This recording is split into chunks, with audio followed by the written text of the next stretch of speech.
Hello everyone, स्वागत है आप सभी का हमारे यूट्यूब चैनल ज्ञान गंगा हिंदी में।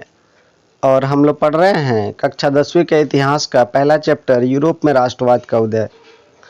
आज हम लोग इसके अति लघु उत्तरीय प्रश्न को देखेंगे,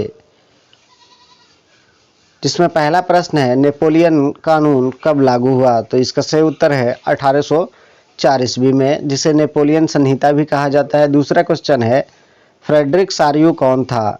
तो ये एक फ्रांसीसी चित्रकार थे जिन्होंने एक तस्वीर बनाई थी।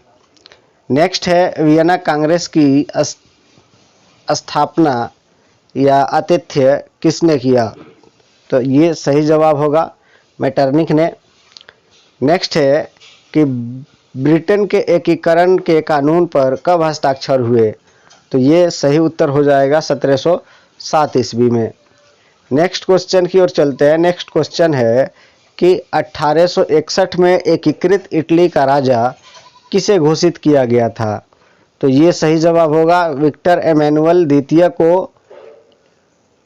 नेक्स्ट क्वेश्चन है फ्रैंकफर्ट पार्लियामेंट कब बुलाई गई। इसका सही जवाब होगा 1848 ईस्वी में। नेक्स्ट क्वेश्चन है कि कौन सा समझौता महान समझौता कहा जाता है। तो इसका सही जवाब होगा कॉन्स्टेंटिनोपल की समझौता।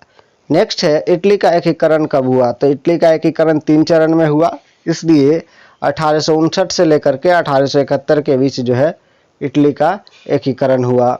नेक्स्ट क्वेश्चन की ओर हम लोग आगे बढ़ते हैं और देखते हैं नेक्स्ट क्वेश्चन क्या है। नेक्स्ट क्वेश्चन है कि 18वीं शताब्दी के किस सिद्धांत ने यूरोप के साथ साथ पूरे विश्व को प्रभावित किया। तो यह है उदारता, समानता और भाईचारे ने। नेक्स्ट क्वेश्चन है यात्रा शिविरों का क्या अर्थ है। तो सही जवाब होगा यातना शिविर एक प्रकार की जेल है जिसमें बिना किसी कानूनी प्रक्रिया के लोगों को कैद में रखा जाता है। यहाँ पर काफ़ी अत्याचार किए जाते हैं। नाम ही है यातना। यातना का मतलब होता है कि कठिन दुख देना लोगों को। तो यातना शिविर जो है जहाँ लोगों को कैद में रख करके उन पर अत्याचार किए जाते हैं। हिटलर के टाइम में इस तरह की गतिविधि बहुत ज़्यादा अपनाई गई थी। नेक्स्ट क्वेश्चन है यदि फ्रांस को छींक आती है तो स्विस यूरोप को ठंड लग जाती है, यह किसने कहा था। तो ये सही जवाब होगा मेटरनिख ने। नेक्स्ट क्वेश्चन है आयरलैंड यूके में कब मिलाया गया, यानी आयरलैंड को यूके में कब शामिल कर लिया गया। तो 1803 में। नेक्स्ट है कि किस घटना के साथ यूरोप में राष्ट्रवाद के स्पष्ट उत्थान की गाथा जुड़ी हुई है। तो उस समय 1789 की फ्रांसीसी क्रांति हुई थी और इसी से यूरोप में राष्ट्रवाद का जो है उत्थान हुआ। नेक्स्ट क्वेश्चन है निरंकुशवाद से आप क्या समझते हैं। तो इसका सही है जवाब कि एक ऐसी सरकार या शासन व्यवस्था जिसकी सत्ता पर किसी प्रकार का कोई अंकुश नहीं होता, शासक द्वारा जनता के अनुकूल नहीं बल्कि अपने अनुकूल शासन चलाया जाता है, इस तरह की शासन व्यवस्था को निरंकुशवाद कहा जाता है।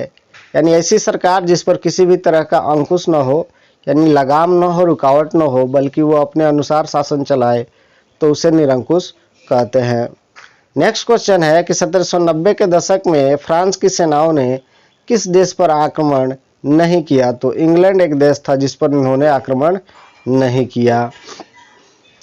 नेक्स्ट क्वेश्चन है कि यूरोप में फ्रांसीसी क्रांति से राजनीतिक और संवैधानिक परिदृश्य में हुआ बदलाव क्या था, यानी क्या चेंजिंग आई।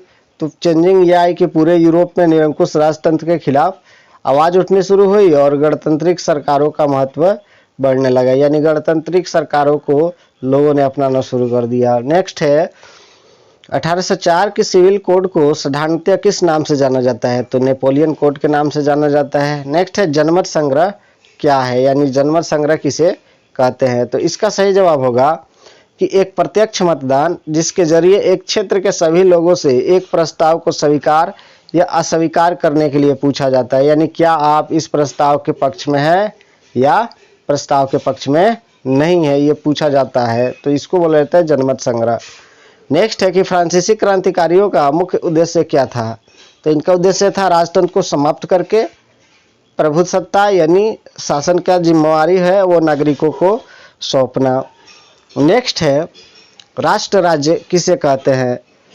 आंसर होगा कि साधारणता राष्ट्रीयता की साधारण या असाधारित राज्य को राष्ट्र राज्य कहते हैं, आधारित। नेक्स्ट है कि यूरोप में सामाजिक और राजनीतिक विचार से समाज का कौन सा वर्ग सर्वाधिक महत्वपूर्ण था? तो कुलीन और अमीर जो लोग थे वो बहुत ज़्यादा महत्व रखते थे, उन लोगों को जो है कई तरह के विशेषाधिकार मिले हुए थे। नेक्स्ट क्वेश्चन है कि पूरे यूरोप में 1830 और 48 में शिक्षित अभिजात वर्ग के मध्य राष्ट्रीय भावना का संचार कराने वाली घटना का नाम लिखिए, यानी कौन सी चीज़ें थी जो उस समय जो है राष्ट्रीय भावना को जागृत किया? तो यूनान के स्वतंत्रता संग्राम ने पूरे यूरोप के शिक्षित अभिजात्य वर्ग में राष्ट्रीय भावना का संचार किया। आप लोगों ने पढ़ा था कि किस तरीके से लॉर्ड बेरान जो थे वो यूनान की स्वतंत्रता के लिए शहीद हो गए। नेक्स्ट है ऑटोमन साम्राज्य को किस नाम से जाना जाता है? तो वो तुर्की का उस साम्राज्य था, तुर्की साम्राज्य के नाम से जाना जाता है। नेक्स्ट क्वेश्चन है कि फ्रांसीसी क्रांति की ऐसी घटनाओं का वर्णन कीजिए जिन्होंने यूरोप के अन्य भागों में रहने वाले लोगों को प्रभावित किया। तो इसका उत्तर लिखेंगे 1789 की फ्रांसीसी क्रांति ने लोगों को स्वतंत्रता के लिए संघर्ष करने की प्रेरणा दी। दूसरा पॉइंट बना के लिखेंगे स्वतंत्रता, समानता और बंधुत्व का नारा जनसामान्य के लिए युद्ध का शंखनाद हो गया। 25 नंबर क्वेश्चन है औद्योगिक क्रांति का प्रारंभ कौन से देश से प्रारंभ हुआ? तो इंग्लैंड में। नेक्स्ट है कि रूपक से क्या अभिप्राय है? इसे स्पष्टीकरण के लिए एक उदाहरण दीजिए। जब किसी अमूर्त विचार जैसे लालच, ईर्ष्या, स्वतंत्रता, मुक्ति को किसी व्यक्ति या चीज के माध्यम से इंगित किया जाता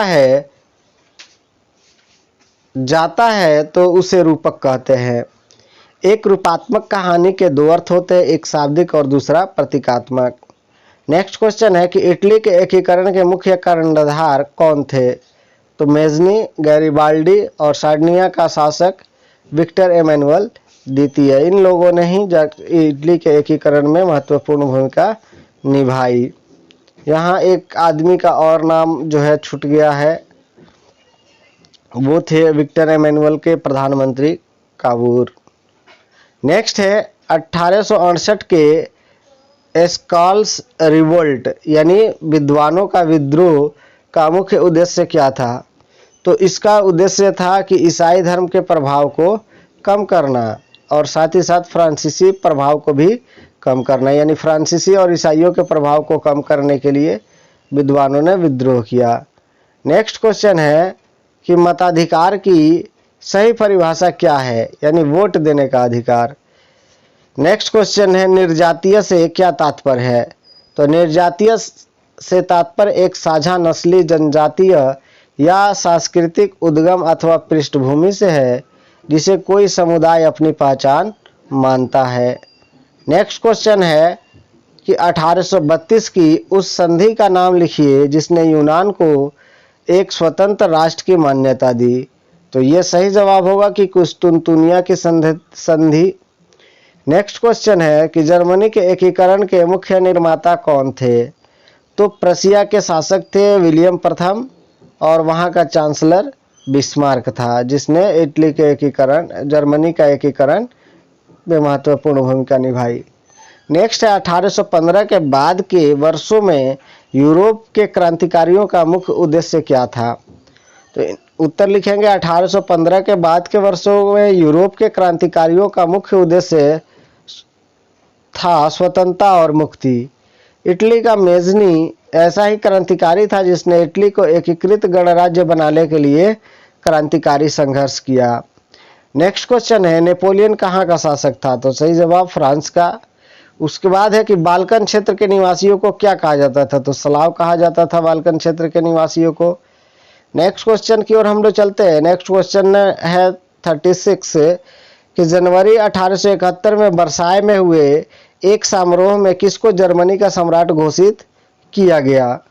तो 1871 को वर्साई में हुए एक समारोह में पर्सा के काइजर विलियम प्रथम को जर्मनी का सम्राट घोषित किया गया था।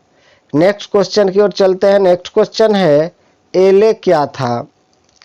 एले क्या था? तो इसका जवाब हम लिखेंगे एले कपड़ा का पैमाना था, यानी कपड़ा नापने के लिए एक पैमाना था। नेक्स्ट है कि जालवेराइन नामक शुल्क संघ की स्थापना कब हुई? तो 1834 में हुई।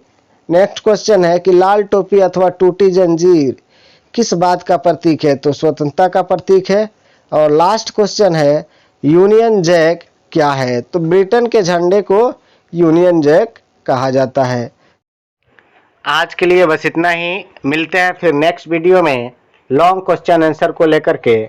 तब तक आप पढ़ते रहे, सीखते रहे, देखते रहें। धन्यवाद।